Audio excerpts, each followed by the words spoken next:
কয়লা পাচার মামলায় ফের অ্যাকশন মোডে ইডি। বৃহস্পতিবার 7 সকালেই কেন্দ্রীয় বাহিনীর জওয়ানদের নিয়ে সল্টলেকের সেক্টর 5-এর আইপ্যাক দপ্তরে পৌঁছে যান ইডি আধিকারিকরা। পাশাপাশি আইপ্যাকের কর্ণধার প্রতীক জৈনের লাউডন স্ট্রিটের বাসভবনেও ম্যারাথন তল্লাশি চালানো হয়। সূত্রের খবর, দিল্লি থেকে আসা ইডির একটি বিশেষ দল এই অভিযানে নেতৃত্ব দেয়। এছাড়া প্রতীক জৈন ঘনিষ্ঠ পোস্তা এলাকার এক ব্যবসায়ীর বাসভবনেও তল্লাশি চালায় কেন্দ্রীয় তদন্তকারী সংস্থা। এদিকে ইডির এই অভিযানের প্রতিবাদে শুক্রবার থেকেই পথে নামছেন খোদ মুখ্যমন্ত্রী। তিনি জানালেন, ইডির এই অভিযানের প্রতিবাদে শুক্রবার যাদবপুর 8B বাসস্ট্যান্ড থেকে প্রতিবাদ মিছিল বের করা হবে। মিছিল শেষ হবে হাজরা মোড়ে।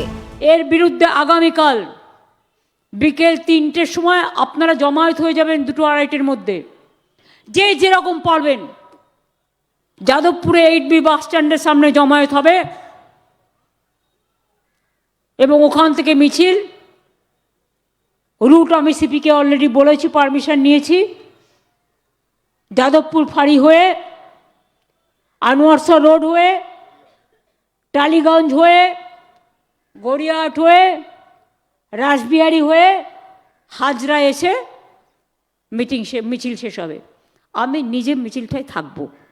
বিধানসভা নির্বাচনের মুখে ইডির এই তৎপরতা নিয়ে বঙ্গ রাজনীতিতে শুরু হয়েছে রাজনৈতিক তরজা। এই ইস্যুতে তৃণমূলের বিরুদ্ধে পাল্টা সরব হয়েছে গেরুয়া শিবির। রাজ্য বিজেপির সভাপতি শ্রমিক ভট্টাচার্যের দাবি, পুরো ব্যবস্থার সঙ্গে যে তৃণমূল সম্পৃক্ত সেটা এই ঘটনায় স্পষ্ট হয়েছে।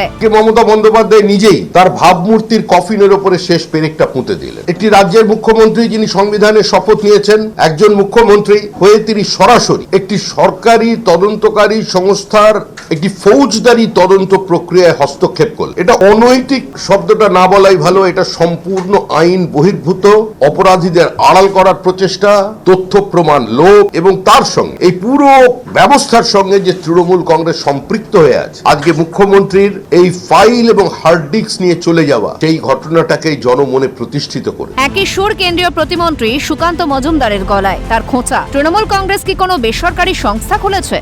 পাহারা দিচ্ছে তৃণমূলের তাবর নেতারা, দুর্দন্ত প্রতাপ নেতারা, এবং মমতা বন্দ্যোপাধ্যায় দৌড়ে গেলেন। সেটা কি একটি বেসরকারি কোম্পানিকে বাঁচানোর জন্য একজন মুখ্যমন্ত্রী দৌড়ে যাচ্ছেন? তার থেকেও বড় প্রশ্ন যে যদি এটা না হয়, তাহলে কি তৃণমূল কংগ্রেস কোনো বেসরকারি সংস্থা খুলেছে, বিজনেস শুরু করেছে? আমার প্রশ্ন তাহলে কোনটা? দুটোর মধ্যে তো একটা হতে হবে। অন্যদিকে ইডির এই অভিযান নিয়ে প্রশ্ন তুলেছে হাত শিবির। প্রদেশ কংগ্রেস সভাপতি শুভঙ্কর সরকারের প্রশ্ন, প্রতীক জৈনের কাছে থাকা তথ্য বাজেয়াপ্ত করতেই কি এই অভিযান কেন্দ্রীয় তদন্তকারী সংস্থার? ইডি সিবিআই এর ভয় দেখিয়ে তারা বাধ্য হয়েছেন চলে আসতে। তারা এখন বিজেপির জিন্দাবাদ করে বেড়াচ্ছেন এবং তারা তৃণমূল খারাপ, অন্য দল খারাপ, শুধু একমাত্র নরেন্দ্র মোদী, অমিত শাহই ভালো গান গেয়ে যাচ্ছেন। এই জায়গায় আজকে কি প্রতীক জৈনের অফিসে দৌড়ে যাওয়া, তার মানে প্রতীক জৈনকে কি ভয় দেখিয়ে তার দলে নেওয়া বা তার কাছে যে নথিপত্র আছে সেগুলোকে কবজা করা, এটা কি উদ্দেশ্য?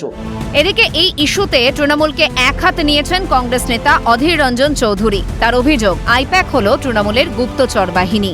অঙ্ক করে বলে দেওয়া হয় কোথায় কংগ্রেস শক্তিশালী, কোথায় তৃণমূল শক্তিশালী, হারাতে গেলে কি করতে হবে, যত রকমের অপবুদ্ধি, সবকিছু অপবুদ্ধির সস্তা হচ্ছে এই আইপ্যাক। তার নেতা খোকাবাবু আর তার সঙ্গে মমতা ব্যানার্জি, এরা দুজনা পয়সা দিয়ে এই আইপ্যাককে ব্যবহার করে। আইপ্যাকের মাধ্যমেই তারা তাদের রোজগার, তারা তাদের খবর সংগ্রহ করে। এই আইপ্যাক হচ্ছে তৃণমূল দলের গুপ্তচর বাহিনী। এদিকে তৃণমূলের সঙ্গে প্রতীক জৈনের সম্পর্ক নিয়ে প্রশ্ন তুলেছে বামেরা। সিপিআইএম এর রাজ্য সম্পাদক মোহাম্মদ সেলিম জানালেন, প্রতীক জৈন তৃণমূলের কোন পদে রয়েছেন তা নির্বাচন কমিশনের কাছে জানতে চাইব। এখন আজকে ভিডিওতে দেখলাম ল্যাপটপ নিয়ে আর সবুজ ফাইল নিয়ে বেরোচ্ছেন, বলছেন প্রতীক জৈন তৃণমূলের। ইলেকশন কমিশনকে আমি জিজ্ঞেস করবো যে এখন তো সব নিয়ম করে দেওয়া হয়েছে, কমিটি নির্বাচিত হয়, সেখানে জানান দেওয়া হয়, প্রত্যেক বছর তাদের ভোটাভুটি হয়। হ্যাঁ, তো সেখানে দাঁড়িয়ে প্রতীক জৈন তৃণমূলের কোন অফিস বিয়ারার এবং কবে নির্বাচিত হয়েছে, কোন পদে হয়েছে? আজকে মমতা ব্যানার্জি তাহলে তিনি কি মিথ্যা বলছেন যে হচ্ছে আমাদের দলের একজন, এই জন্য আমি এসেছি? যদিও এই ইস্যুতে সিপিআইএম এর বিরুদ্ধে পাল্টা তোপ দেগেছে ঘাসফুল শিবির। তৃণমূলের রাজ্য সাধারণ সম্পাদক কুণাল ঘোষের দাবি, সিবিআই ইডির অপব্যবহারের সমালোচনা না করে ওরা ঘুরিয়ে বিজেপিকে সমর্থন করছে। তার বাড়ি, তার অফিস রেড করে আমাদের প্রচারের সমস্ত ব্লুপ্রিন্ট গুলোকে তুলে নিয়ে যাওয়া, তার নিন্দা হচ্ছে না। সিবিআই ইডির অপব্যবহারের নিন্দা হচ্ছে না, কিন্তু ঘুরিয়ে বিজেপিকে সমর্থন করা বা এই সিবিআই ইডি কে অপব্যবহার, অগণতান্ত্রিক, এইগুলোই যখন কংগ্রেসের বিরুদ্ধে হয় তখন কংগ্রেস ইডি কেন করবে বলে রাজভবনের সামনে গিয়ে বসে থাকে, যখন চিদম্বরমের বিরুদ্ধে ব্যবস্থা নেয়। বিধানসভা নির্বাচনের মুখে এসআইআর নিয়ে এমনিতেই তপ্ত রয়েছে রাজ্য রাজনীতি। এই আবহে আইপ্যাকের কর্ণধার ও সংস্থার দপ্তরে ইডির হানায় রাজ্য রাজনীতির পারদ আগামী দিনে আরও চড়বে বলেই মনে করছে রাজনৈতিক মহল। ক্যালকাটা নিউজ।